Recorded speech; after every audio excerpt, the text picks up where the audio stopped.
Today on With the First Pick, now that we have nothing but time, Rick, we're taking an in-depth look at the AFC and NFC West draft grades. We'll hand out grades for each team. And while we're at it, we'll look back at the 2023 draft class. I added that one, Rick, just to see how those teams did and those rookies performed. No homework for you. I did all the heavy lifting. But we'll take a peek. We looked at those guys to death. And, of course, we'll get through all these draft grades in the coming weeks. Because, again, Rick, we got nothing but time on our hands. I'm Ryan Wilson. That's Rick Spielman. This is episode 156. And, Rick, because you asked for it, Debo gave me $25. I got to use television, and we have a new draft countdown board. So I can make it work. How many days to the 2025 NFL draft? Whoa, there it was. It was on delay. Ryan, there are 352 days until the 2025 NFL draft. Do you know any famous 352? Hey, look what else I did. Look at this. 8,448. We better get started, bud. We got to. There you go. Look. 5:06,880 minutes. And look at that little picture I got of us. I found that Terminator picture of you on the internet. That was my Miami days. Yeah, that's the Dolphins days. You look like you either just killed someone or you're about to kill someone. Debo, I think that should be our new logo. This is our sitcom. This is Perfect Strangers. I'm happy-go-lucky Ryan. You're out there killing people during the day, and you probably own like a coffee shop at night. Maybe that's what you do. Yeah, I'll be back. Yeah, there it is. That's on me. I shouldn't have done that. All right, Rick, 2024. The draft is finally behind us. Got a little time to gather our thoughts. We'll be going through every team, division by division, before starting our summer scouting series. And that'll be here before you know it. Already started putting the list together. Included James Pierce, because apparently he's pretty good. So he'll be on our list of guys to watch. Also, I should talk about this. That reminds me. We should tell all the people who watch and listen how much we appreciate them, Rick, because we need to ask them a little favor. Oh. If you have a second, just give us a 5-star review on Apple Podcasts. And I don't think Debo would care if I said, if you leave a mailbag question and a 5-star review, we'll get to it at some point in the summer because we've got a little time on our hands. So thank you to all of you who watch and listen and comment.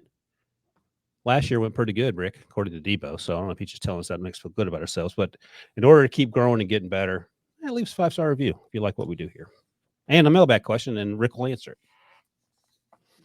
All right, let's get to it. I'll go ahead. I know Debo is going to work very hard through the summer correcting because I did, as I am, a stickler on rules, a stickler on following direction. There was some inconsistencies on that first homework assignment that came out for this show. And I was able to have a one-off with Debo. Oh, you had a meeting without me? Yeah. I was like kind of cool. Like maybe I can have a staff meeting with Debo instead of just you and him all the time. So we had a one-off yesterday, and we did get it corrected. I did point it out because I figured that's my other role on this podcast is to help correct things that are wrong. And I think we're all going in the same direction. Yeah, what'd you say? You're just a guy with an oar? Draft, huh? We're just a guy with oars, right? Yep. Just give me an oar. I'm just trying to row the boat the same direction everybody else is. All right. Well, let's go. The first direction is the AFC West. And by the way, thank you for not bringing up Debo's mistake in the instructions, because I know he had the NFC East team on there. I saw it and I said, let's see if Rick notices this. I'm guessing you noticed. As soon as I was like, okay, thank you. Well, it's like, is this? I thought it was a setup. Well, I'm glad you and Debo could hash that out. All right, we're doing the AFC and NFC West today. Next week, when Debo will be in an undisclosed location, we'll be doing the AFC and NFC South. So look forward to that. All right, let's go. First things first. We are starting with the Denver Broncos. You know what? Let's talk about these teams, and we'll save the grades to give people a reason to keep watching and listening. All right, so their draft, the old Broncos draft. We know how it starts. Oh, good old Bo Nix, 12th overall. The more I think about it, Rick, do you feel any better about it, just in terms of Sean Payton? And I was reading The Athletic. You probably saw the same thing I did. Nick Kosmider wrote this. And Nick Kosmider, the writer for The Athletic, talked to Kenny Dillingham, who's the OC at Oregon. And he said he didn't call plays at Oregon. Bo Nix called the plays. And spoke about Nick's after draft. Had full power to check plays at the line of scrimmage and set protections. And the Broncos had insight into just how much Nix did by quizzing second-year lineman, who now plays for the Broncos, of course, Alex Forsyth. He was Oregon center back when Bo Nix was in year one at Eugene. So knowing that, and if you're watching, you can see in the draft on the screen here, their entire draft. Jonah Ellis, the edge rusher, in round 3, and then around 4, Tony Franklin. You feel any better about Bo Nix? I think it's still wait and see. Okay. And everybody and people have said it. This is a Sean Payton arrogant pick, if that makes sense. What does that mean? That means to me that he believes that no one else saw him as a first-round talent, I don't think. Right. But Sean Payton did see something that maybe we're all missing, and he ends up being a Pro Bowl type corner, and then this will be an A draft. But if he ends up failing, then it's not going to be a very good draft at all, because they went all in, and they had to after they moved on from Russell Wilson on this Bo Nix. But Sean Payton saw something in Bo Nix and his system, what he liked, whether it was the intelligence, everything, the experience, everything he did that other people didn't see, that says that this guy, he believes, is going to be the quarterback of the future and the franchise quarterback for the Denver Broncos. What about the talking point that Bo Nix just does? And I think it's he did. Down. It's not talking point. It's what you see on tape. No, but Bo Nix does exactly what Sean Payton needs a quarterback to do. I mean, that feels like you could put just about any quarterback in there who can throw a slant and a quick screen.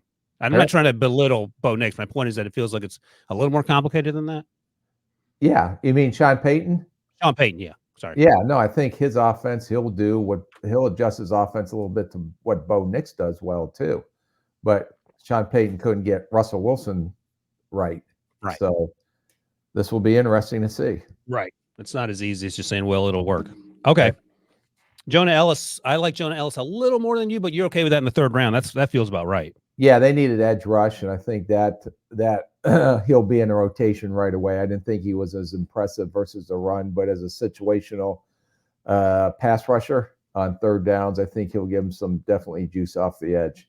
And they needed to get wide receivers. Jerry Jeudy's now in Cleveland. They got Troy Franklin in round 4. They got Chris Abrams-Strain, the cornerback, in round 5. I liked him. I think we both liked both those guys on day 2. And then Audric Estime, we thought had a chance to go a little bit earlier. He ran the 4.71, but again, more depth there in the backfield. So any comments on those players in terms of over-under drafted? I think this was a really good, after the Bo Nix, whether you want to call it a controversial pick or not. But I think Jonah Ellis will help him. I think Troy Franklin, even though I wasn't a huge fan of his, they moved up, and the value they got in the 4th round, I think everybody thinks that's great value for his ability to go down and stretch the field. Chris Abrams-Drain is almost as physical as we saw Rakestraw play, and I think he can play inside and out, so I think he'll be a help. I don't know if he's going to be the heir apparent opposite of Surtain, but I think he'll contribute right away as a rookie. And then Estime, I think, is a big bruising, pounding back who I thought had the best nose for the end zone out of any of the backs, because anytime he got near 5 yards and in, he was going to score. And I think he plays faster. You watched, I think it was a Stanford game. He plays a lot faster than what he timed at the combine. Yeah, you know what's funny about Stanford? Every time I went to watch a player, whether on offense or defense, if they had played Stanford, that was their career game. Stanford hit a rough patch last year. So Stanford helping Audric Estime get drafted higher. All right, one last thing. So we'll do your grades, our grades real quick here. You gave the Broncos a B. I gave them a B- because you don't do pluses or minuses. So we're in the same ballpark. One trade that stuck out to me, this wasn't a draft day trade, but I went back and looked. I think on draftpicker.com is what it's called. And on January 31st, 2023, so a year and a half ago almost, Broncos traded a 2024 3rd-round pick, a 2023 1st-round pick, and a 2024 2nd-round pick for Sean Payton. Those picks became Brian Brzee, Christian Haynes, and Edge Cooper. So those are 3 starters, potential starters, for a head coach. Now, obviously, if you ball out as Sean Payton, it's fine. But right now, this looks like a lopsided trade.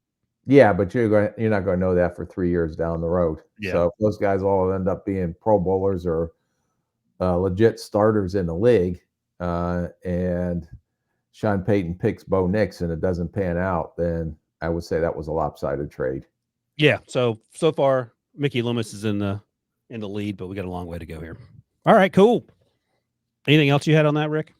No, I still think they need. I was looking at some over their roster and stuff. They still, I think they still should look at some corners out there. If there's any vet corners out there, I don't know how much cap space they have to do anything. They lost Cushenberry. I don't know who's going to start at center. Is another area they're probably going to have to look at. And then, with them losing some linebackers, Jewell, who left in free agency, I don't know if they really addressed that in this draft. So they're going to have Barton and some of those guys step up. So there's still holes on this roster that I think they'll continue to try to look and fill, if not before the end of the OTAs, but definitely during training camp. And when we get down to the 53, I think they'll still have some holes they're going to try to fill, because this is a whole, since Sean Payton got there over the last 2 years, I don't have a percentage, but I bet a majority of the original team he came with is gone. They have not drafted an offensive lineman in the first round, I believe, since 2017. That was something fans were potentially clamoring for. I don't think Bo Nix was on their radar until late. The other thing is, and I saw this in the Athletic article as well, Drew Sanders, who we talked to at the Combine last year, transferred from Alabama to Arkansas, played off-ball linebacker there, played edge at Alabama, and he left obviously because of Christian Braswell, Will Anderson, and Dallas Turner. There's some conversation he might be an edge rusher now, and then you have Jonah Ellis, and that complicates the off-ball linebacker conversation you're just having. So they got a lot of things to sort out. Yep. I mentioned last year's draft class. I think Marvin Mims was a home run. Drew Sanders, Riley Moss, to be determined. We heard about Alex Forsythe. He was a 7th-round pick. So last year's draft wasn't bad. They just got to get the quarterback situation right. Yep. All right. Las Vegas Raiders. In retrospect, it feels like the Raiders would have taken Michael Penix Jr. had he been there at 13, doesn't it? Yeah, I think they would have. Yeah, we were talking ourselves into, well, you got to trade down for him, and little did we know that the Falcons had plans. All right. What do the Raiders do? Right. Brock Bowers is where it started. And that sort of put, I don't say a bad taste in my mouth, but it was a weird start. They've drafted 2 tight ends the last 2 years with top 35 picks. That's unconventional. But Jackson Powers Johnson, I like. Delmar Glaze, we didn't talk a lot about, but he had a pretty good final season and a pretty good combine. DeCameron Richardson and the secondary for help there. Tommy Eichenberg is the young man we talked to. Dylan Lobby, the running back out of New Hampshire as well. And then they got Trey Taylor, MJ Devonshire to wrap things out, the safety and the cornerback from Air Force Pittsburgh. Anything stick out to you about this draft class, Rick? Because at the top, again, like the Broncos, sort of weird, but then everything else started to fall into place. Yeah, no, I think knowing Tom Telesco, he's going to follow his board to a T. When the quarterback was not there, they weren't going to reach on a quarterback. It sounded like, I don't know if they tried to move up to go get one or not, but if they did not like a quarterback, they were very patient, let the board fall to them. Is Brock Bowers a need? Maybe not, because of drafting Myers last year, but he could have been a top 10 pick if all those quarterbacks didn't push these guys down, because he is a unique playmaker in the passing game.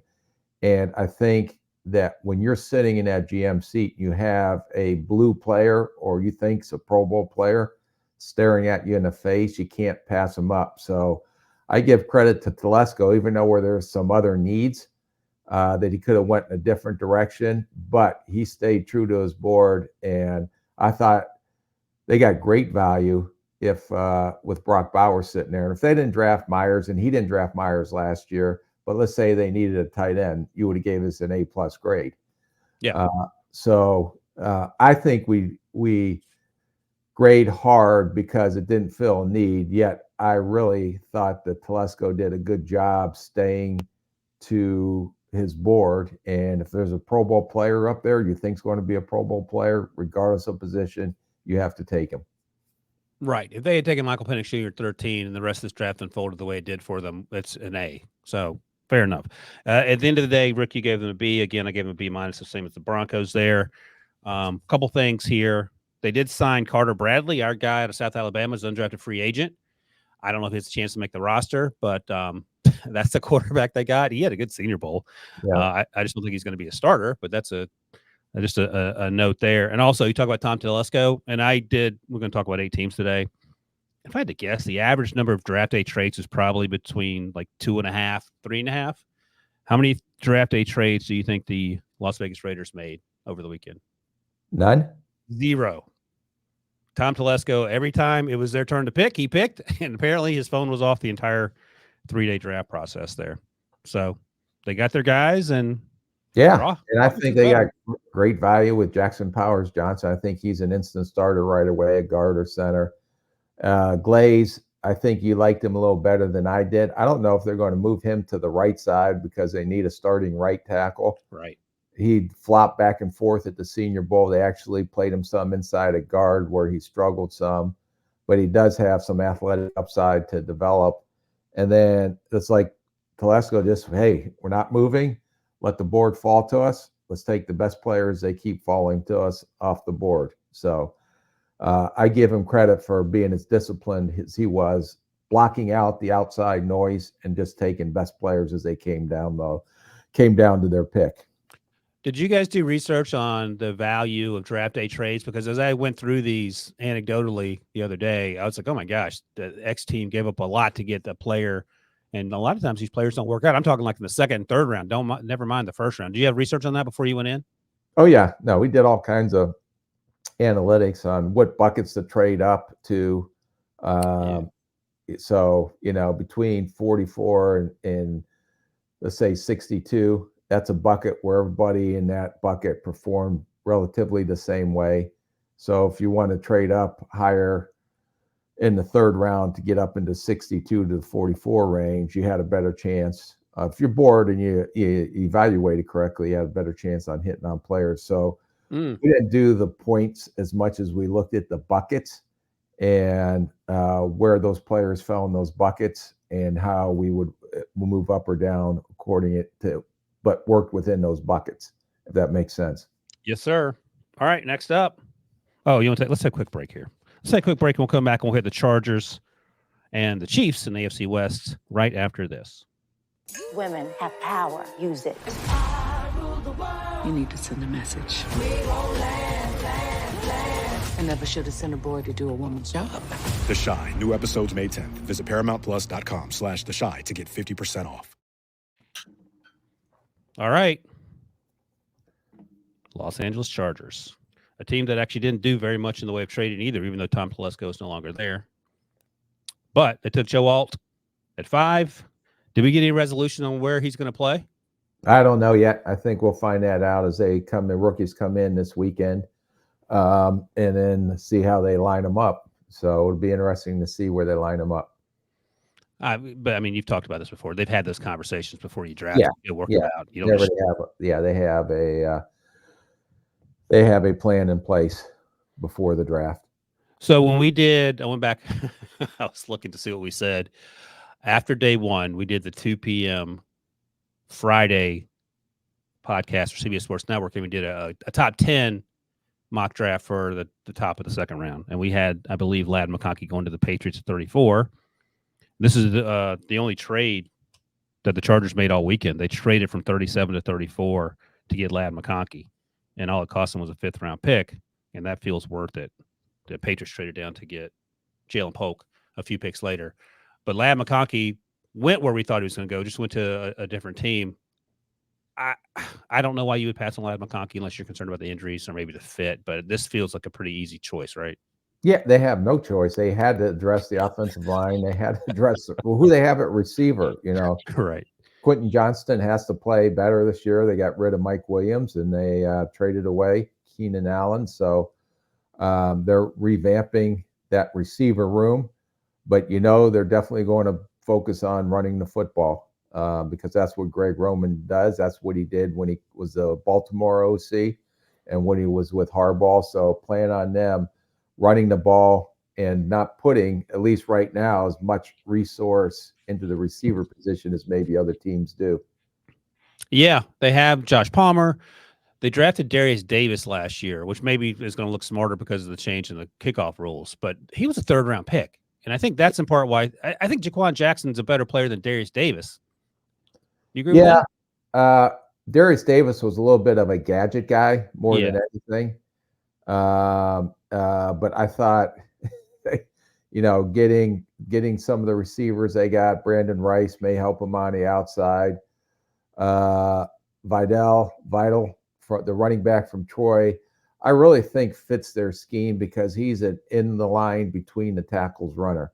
So he's the poor man version to me of Corum, who they probably would have taken. He was there, and on your bet. Yeah, but that's a good scheme fit for his style of running because he is a best in between the tackles runner. And then, I liked Cam Hart, liked him a lot down at the Senior Bowl. So he's going to see how quickly he develops. But I think the whole thing, will they be better in the run defense? And that's going to start with Junior Colston. And he already knows the defense because he came the defensive coordinator from Michigan. Minner came with Harbaugh. So I imagine he's going to be a plug and play day one starter, and he's going to definitely help solidify that defense and be able to, which is a rarity, have a rookie come in and teach the defense to a lot of the veterans because he's already familiar with the system. Did you ever hire a coach from college that made that transition easier in terms of evaluating those players? Because it feels like that saves you a lot of time on the back end, doesn't it? What do you mean? Like Harbaugh comes in, so he knows all the Michigan kids. Like you're not having to, you have even more insight than you would have with the Midwest guys. No, he's coached them. He knows their families. He recruited them. He knows them inside and out. Yeah. I didn't know if you had any experience bringing in an assistant or something that had, came from University X and helped you during the spring. No. Yeah, the only one I would say when I was back in Miami when we hired Coach Saban. Oh, I've heard of him.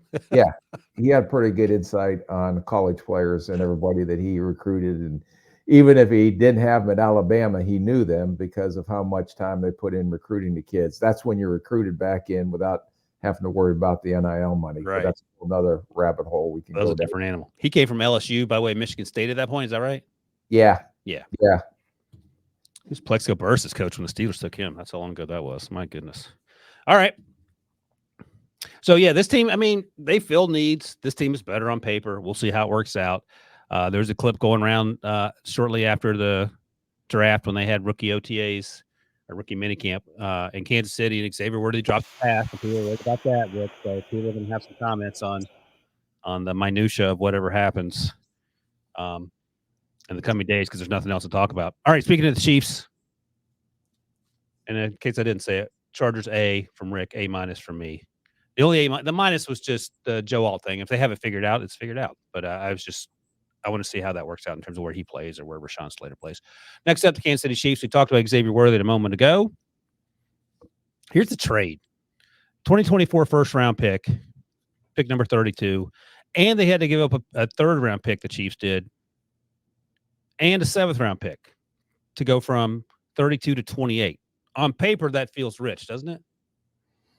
Well, again, everything, it feels rich until if they're good players, it's not. If they're bad players, then yeah, it's rich. All right. So they got Xavier Legette from 28 to 32.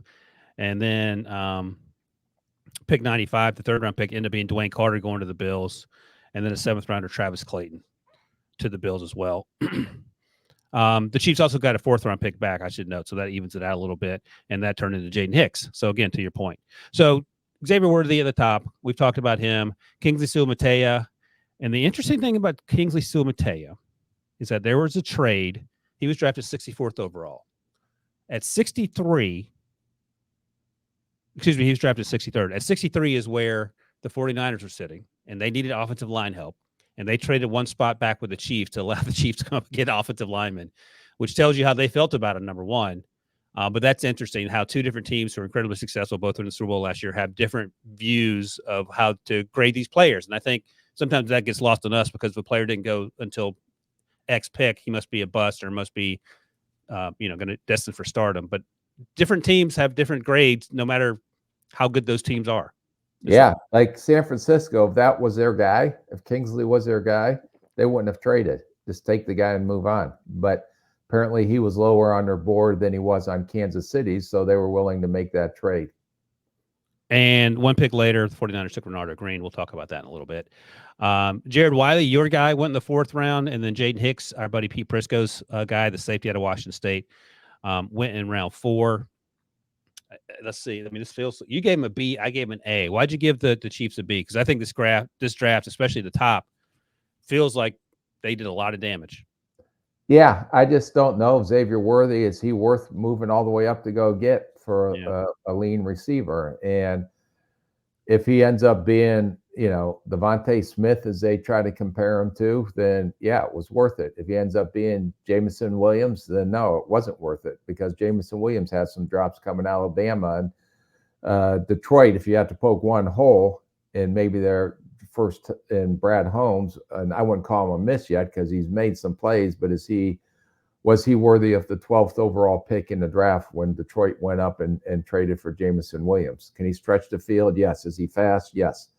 But is he a disciplined route runner? And he has some drops. So hopefully he'll continue to develop. But Xavier Worthy, I don't see Tyreek Hill in him.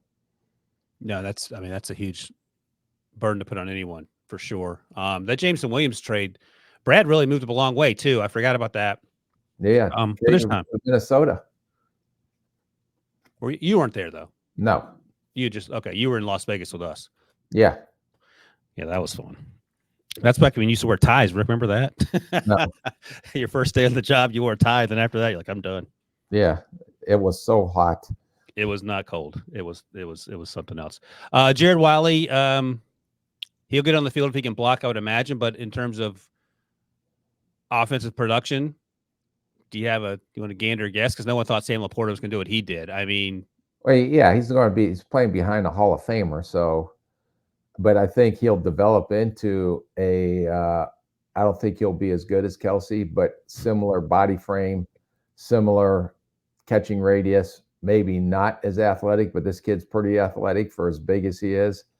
But I think he's going to create some mismatches in the passing game.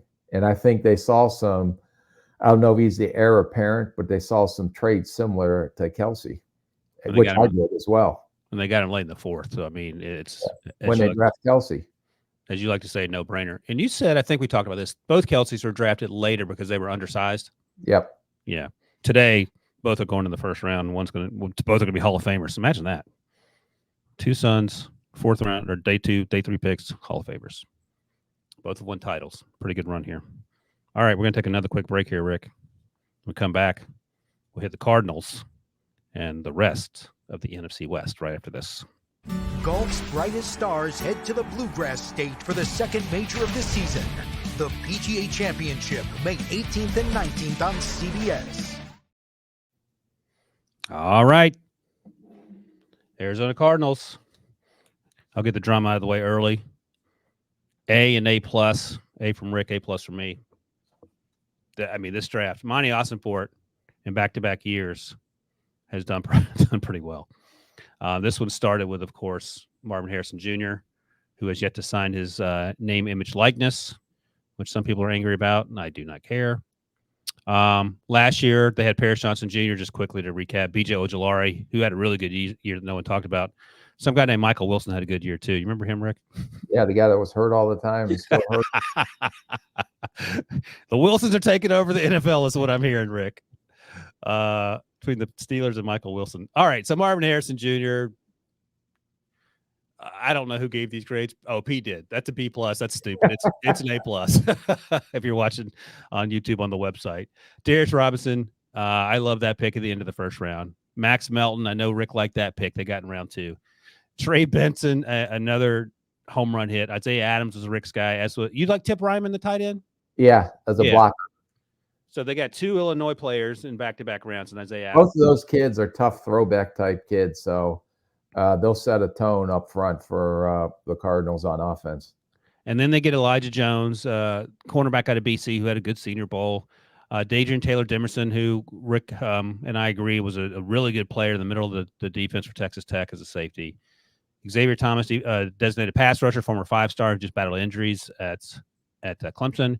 Christian Jones, who Another one of my favorites. This was a really good pick. Yeah, you and I like Christian Jones. I was talking to our buddy Lee J. Doosable, who wasn't as high on Christian as we were, but he went in the fifth, late in the fifth. What are we doing? Yeah, and he had a solid Senior Bowl at right tackle, and I think he has some flexibility to move inside as well. So, yeah, this team, people are joking, and maybe it's something Pete Prisco said as well, so I take it with a grain of salt. It feels like this team has a chance to win more than they lose. Let's start there.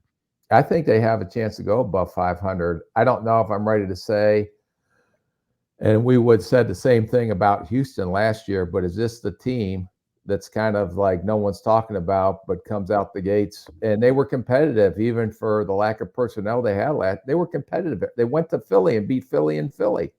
Oh, yeah, remember that, Debo? This will be a much more competitive roster, and I think this may be the surprise team of the NFL this year. I give both these young men. I give Jonathan Gannon a lot of credit for getting the most out of that team in year one, because he gave sort of a quirky press conference, and people were like, "Oh boy, here we go." Looked like Adam Gase looking at the cheeseburgers or whatever that joke was when he got hired by the Jets. And then Drew Petzing as well, the offensive coordinator. Kyler Murray looked like a different player when he came back, and part of that's Kyler. I give him credit for that, but I would imagine part of it's Drew Petzing. Drew's very smart, and then Nick Rawlis, the defensive coordinator. I know Ganathan, he was also with Minnesota. He was a quality control linebacker coach for us. And he's incredibly young as well, right? Yeah. All of them extremely young, but extremely bright. And I think just like these players are developing and growing, so are these coaches. Yeah, so that team, do not sleep on the Cardinals. It's all about Kyler, but Kyler was more impressive than Deshaun Watson at any point last year. Would you agree with that? Yes. Yeah. I mean, and he's not making whatever. He's making money now. All right. Let's say I oversold that one. Hold on. He's able to afford air conditioning out there in the summer. Yeah, not a swamp cooler. All right. So way to go, Chargers. A+. What we got next, Debo? I think we are doing. Oh, let me mention quickly before we move on. Oh man, Debo's got his front and center here, Rick. The Cardinals also were part of that trade last year with the Will Anderson deal when the Texans moved back up. So they gave up that first round pick, 3rd overall last year, and a 4th round pick, and they got in exchange. They moved from all these picks. Jahmyr Gibbs was one of the picks. Will Levis was another pick. Darius Robinson pick they kept, and then Elijah Jones. So they moved on from the other 2 picks that became Jahmyr Gibbs and Will Levis, and got more compensation for that as well. So Monty Ossenfort is the anti-Tom Telesco, is what I'm saying. Yes, he's a mover. He's a little bit of Howie Roseman-ish. Yeah. All right, let's go to the Rams. And Rick, I'm sure you've seen it, although you've been in traction the last 2 days, so maybe you haven't been able to push the buttons on your computer. But there's a great 2-part series in The Athletic by Jordan Rodriguez about the Rams peek behind the curtain in their draft process. So I haven't seen it. It's great. So it gives you a glimpse into how they do things. They do things a little differently because they don't necessarily attend the Senior Bowl and don't spend a lot of time at the Combine with everybody. Some people are there, the medical people and all that other stuff. But it gives you a glimpse into Les Snead's horizontal big board and the categories they have, which is also curious. So anyway, check that out. But that'll help inform my decisions here. Rams. Oh, boy. Now, Les Snead, I don't know what his chart says, but he ain't afraid to trade up and give up some compensation. Yep. Overpaying sometimes. So we'll talk about that. But you gave the Rams a B. I gave the Rams an A. If I had to guess, because I know you like it when I guess what you're thinking, that compensation isn't because of the Jared Verse pick, which came in 19, which makes sense. It's because of what they had to give up to get Braden Fisk. Yes. Is that part of it? All right. So they traded to get Braden Fisk, and they came up from 52 to get up to 39, and they had to give up a ton. But part of the reasoning in the Jordan Rodriguez story was that they love the idea of pairs. And by that, I mean Jared Verse and Braden Fisk, how they played together at Florida State and bringing that with them to L.A. in a post-Aaron Donald world. But you can talk about those 2 picks and then Blake Corum, who they got in round 3. Yeah, I like the picks. I thought Verse was great value there. He's a speed to power guy.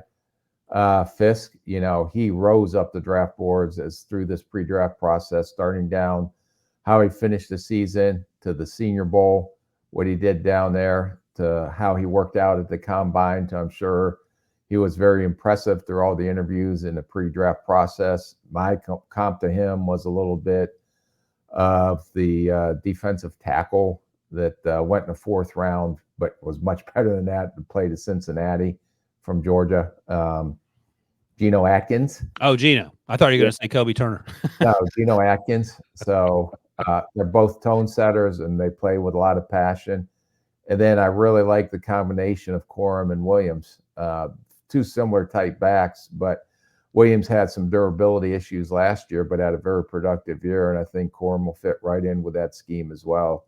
So I thought the first 3 picks were solid. It was just getting Fisk, and they had to go up and get, is he going to replace Aaron Donald? I don't think anyone that you should put that type of expectation on, because he may be one of the best defensive tackles to ever play in the history of the NFL. But at least they have some put Kobe Turner, Fisk, and Jared Verse. That's a pretty good young group that's going to grow and develop over the next couple of years. Yeah, I'm looking at, last year they crushed it too. Steve Avila was their first pick in round 2. He was a starter at guard. Byron Young, the edge rusher you mentioned out of Tennessee. Kobe Turner, who we spent a lot of time talking about because he was so impressive, almost won Defensive Rookie of the Year. And, of course, Puka Nacua last year. But in terms of the compensation for Braden Fisk, so they traded pick 52, the Rams did, a 2024 5th-round pick, which became Jeremiah Trotter, and a 2025 2nd-round pick to the Panthers in order to get Braden Fisk. So they clearly love Braden Fisk, but we'll see if it paid out. But, again, they did what they did last year was so impressive that you give them the benefit of the doubt until you don't. So, also, they got Cam Kitchens there. You can see that if you're watching. Bo Limmer, I thought, was a bargain on late day 3. And Cam Kitchens is a guy who ran in the 4.6s, and that sort of we thought was going to torpedo his chances to be a day 2 guy. But the Rams don't care about time speed. They care about play speed. And I think Cam Kitchens played a lot faster than any time. You agree with that? Yeah. No, he plays faster, but his jumps weren't very explosive either. Just didn't have any explosive athletic numbers, but probably one of those guys that you would classify better football player than test guy. And he feels like a little bit, getting out over my skis here, I can never remember this young man's name. Who's the safety now for the Bills that was originally drafted by the Rams? What's his name? Oh, Taylor Rapp. Taylor Rapp. Like, Taylor didn't time well, and he was supposed to go higher than he was. I think Cam has a chance to be a better football player than Taylor, but we'll find out. All right. Let's go to San Francisco, the 49ers. We just talked about them briefly when they traded down out of the Kingsley Sumatea pick at 64 to get Renardo Green at 60, a pick later. But they got Ricky Pearsall, who, as I watched the redraft of our day 2 2nd-round redraft, you had Pearsall going 33rd to the Panthers, I believe. So you were right on that one. You didn't share that inside information. Renardo Green in round 2, the physical corner who a lot of people think put his stamp on his draft status with the first game of the season against LSU. Dominic Pooney, the Kansas tackle/guard, he's going to play inside, I would imagine. They got Isaac Arendo as well, the running back who ran the 4.3s. I didn't think he played that fast. And then Jacob Cowing, the slot receiver out of Arizona, went in round 4, 4.3 guy, small catch radius, had some focus drops, but I thought he was a good player in offensive and return game. So let's start here, Rick. Grades B. We both gave him a B. But let's start here. Like, how many wide receivers does this team need? Because they have Ronnie Bell, who they drafted last year. They have Danny Gray, who they drafted 2 years ago out of SMU, and both have been limited in terms of their contributions. Now they have Pearsall. They drafted Jacob Cowing, and they have the 2 big guys, obviously, who are going to have to get paid or move on from at some point next year. Yeah, I think this one was a little bit of a future pick as well, because I don't know what's going to happen to Ayuk or Deebo Samuel. Are they going to be there after this year? I think this kid fits the scheme extremely well. He can play outside. He can play in. He's a very good route runner. Maybe made the catch of the year down that seam. I can't remember what game it was. And he is an ideal receiver fit for the San Francisco 49ers offense. So I think this is something where, if they decide to move on from Ayuk and Samuel, that they're not going to miss a beat. And you remember, this team already has a pretty good roster in place. There wasn't a lot of holes to fill, except maybe if you wanted to talk about the offensive line a little bit, but they are pretty loaded for bear, and they were active again in free agency because you could have said they could, with Armstead moving on to Jacksonville. But they went out and signed Leonard Floyd. They got Drake Jackson. They got Gross Modest, who they signed right. as well. So they reloaded in free agency like they do every year. And then I think the draft is a kind of a supplemental to these guys that eventually develop and end up playing. I'm looking at all the trades that Howie Roseman made. So, and this pertains to the 49ers. So 49ers traded their third-round pick 94, their fourth-round pick for a 2024 third-rounder. Oh, this is the move that Howie made. Oh, my gosh. So this is the pick where Howie got Jalix Hunt, and the 49ers, and we talked about Kingsley Sumatea, they got Dominic Pooney out of Kansas. So, again, you have a chart you're looking at for the trades, and it's happening in 10 minutes or less on day two. How frantic is that, or is that a relatively calm conversation? It's calm because it's not like you're using a calculator anymore. They actually have these machines called pewters. You use the pewter? Yeah. You can actually plug in the numbers, and it actually comes up with the trade value. But again, we looked at the trade. We looked at that, but we looked at more at the buckets we were trading in and out of. And it has to do with if you have a need to fill and that player is in that upper bucket and that's the last player before it falls off at that position, then maybe you're more aggressive moving up.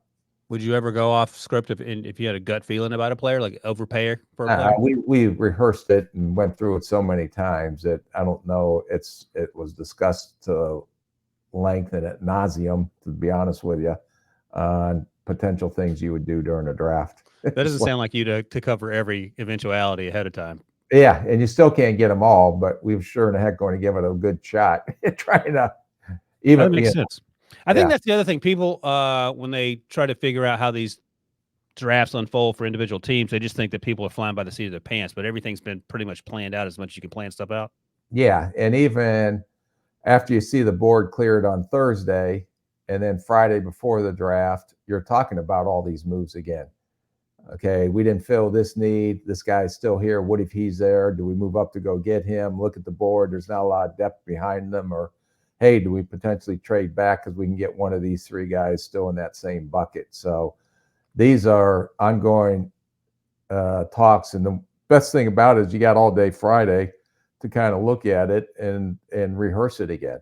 And then Saturday, it's just go, because Saturday it starts early, or you come in the morning, talk about some potential things or guys that you really are targeting on Saturday. And then, hey, do we go up and get this guy if he's still there in the fifth round?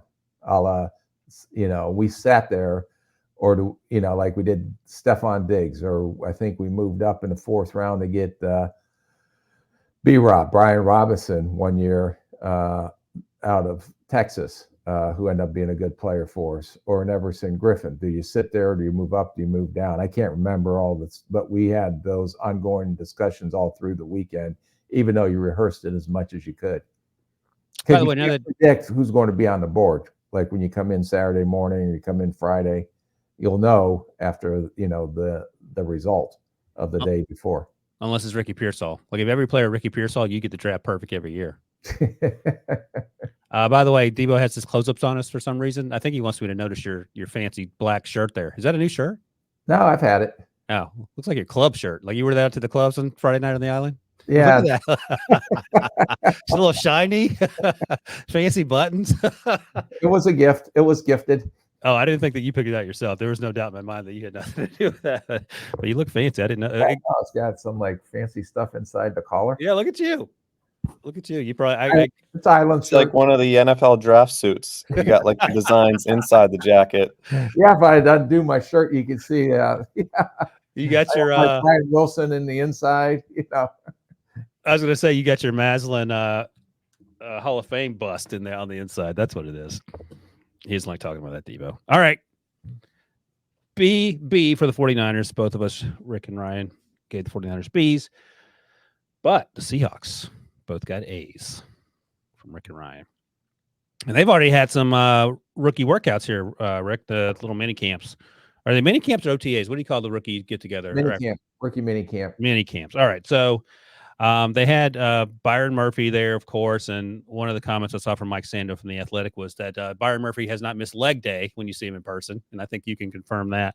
The other thing is that Mike McDonald, I thought he sounded a lot like Mike Tomlin, that he was not ready to crown anyone as being the next Hall of Famer after a couple of practices in shorts. And he said that Byron Murphy's conditioning need to be better. I think that's just him probably saying stuff. I don't know if you really care, but I thought that was an interesting. You know what? It is, because you have to understand that we usually had our rookie mini camp this past weekend because we invited 40 or 50 tryout guys. But you notice that these guys that have been through this pre-draft process, and if they've been flying around the country the whole month of March in the beginning of April, they haven't been in their routine since their, pro day. A lot of guys would do their pro day, then get ready to hit the road on visits. And, it's whining and dining and dinners and meetings and things like that. So you got to be careful. And we have some issues with soft tissue injuries if you go too hard on these guys when they come in a week after the draft for their first rookie mini camp, because they have been doing football stuff because of all the traveling some of these guys have done on the top 30 visits before the draft. Interesting. So Christian Haynes, we've talked a lot about him out of UConn. He went in the third round. He's going to push for a starting. I think he'll be a day one starter for him. I think he's too good a player. And he showed that down at the Senior Bowl. Nasty. He plays on the edge, but in a good way. In fact, Braden Fisk mentioned at the Combine, and I went back and looked it up, that the toughest guy, you asked him this question, the toughest guy he faced at the Senior Bowl all week, he said Christian Haynes. And that's why he's third round pick and has a chance to start. And that offensive line is actually going to be really good. They also got both corners out of Auburn, Nehemiah Pritchett and DJ James. And I saw during the rookie OTAs, they have DJ James, who played mostly outside at Auburn. He might get some reps in the slot, so they'll sort that out. Nehemiah Pritchett played outside during the weekend. So we'll see what all that means. LeMay another interior offensive lineman out of Utah they drafted, so they got some depth there. It's hard not to like what they did. I don't have any real concerns or pushback. I mean, they were. I heard that John Schneider said after the first round they were going to trade down until Byron Murphy was staring him in the face. You had to take him, so they took him there. They do have Leonard Williams, but again, that's not someone you pass on. I mean, we talked about the Commanders taking Johnny Newton at the top of the second round, so you can never have too much depth. You always say you can never have too many edge rushers, but I think having a bunch of disruptive interior defensive linemen you can never have too many of those guys either. Yeah, and a couple of the other guys that I thought they did a really good job on was this Trice Knight, the kid out of UTEP, who I said played a little bit explosive, but a little bit of a blind dog in a butcher shop mentality. Just needs to get under control. But they lost Bobby Wagner and Jordan Brooks, and then I really liked the tight end AJ Barner because they lost Disner to the Chargers, who was their blocking, or Disley, Will Disley, who was their blocking tight end. And I think AJ Barner will step in and fill that role right away as well. So I thought they've got very good football players, and they filled needs as well along the way. Yeah, no, absolutely. And what did they do last year? Let me look real quick. Because right. Devin Witherspoon, Jack Smith and Jigba, Derek Hall, Zach Charbonnet, Anthony Bradford, who is going to have to battle Christian Haynes for that job. May have already lost it. So let me ask you this before we get out of here. Of all the teams in the NFC West that we talked about, which team is better on paper than they like of all the which team is best of all the four teams in that division, I guess, after the draft? Not the team that's going to win the most games, but which team held themselves the most, I guess I should say. I would say the Arizona Cardinals are the best team that has helped themselves the most, but they had the most holes to fill as well. But they did it with very solid, high character football players and good football players. So I think Arizona, out of the four teams in the NFC West, is the team that probably closed the gap. I don't know if they're ready to take over as kings of the NFC West, but they've closed the gap on some of those teams, and they're going to be very competitive. Yeah, I'm interested to see how that works out. In terms of the AFC West, you gave 2 Bs and 3 Bs and an A. So based on that, the Chargers did the most to help themselves, or do you think there's another team? Yeah, I would say the Chargers. You know, like Denver's going to come down to what Bo Nix is, to be honest with you. And Chiefs, you know, is it worth going up to get a 160-pound receiver? You know, that's yet to be determined. But I think the Chargers, the Raiders didn't get their quarterback killed. So I'm going to say the Chargers are the ones that actually filled a lot of needs by how they're going to run, how Jim Harbaugh is going to run that offense and defense. Yeah. It's going to be like Michigan. They're going to run the ball and they're going to play physical on defense. And that's where all their draft picks seem to be focused on. And they still have some needs at receiver. They still have some needs in some other areas. I think they still need another corner or two. But you can tell how what the philosophy of building this football team is going to look like. Yeah, no, I agree with that. Because they got their quarterback. It's just a matter of getting out of their own way, what the Chargers struggle to do. In the Brandon Staley area for sure. All right, that's it. You got anything else, Rick? No. I'm excited to go get the off season. You go to your doctors, you go to dermatologists, you go to get your teeth all sharpened and shined. And I've got my sharpened and shined teeth appointment today. It's funny you say that because when me and Emery did the mock draft right before the actual draft, the last show, one of the comments on YouTube was that looks like $100,000 of dental work there. So that's I appreciated the comment because my teeth compare nothing to Rick's pearly whites because those things will blind you if you don't wear your sunglasses. So good luck on that. And you can take a little break, hit the hot tub, Rick, so you can get those muscles back in working order. Oh yeah, no, it was a grueling week. So it's like, when your body tells you to quit, you just power through.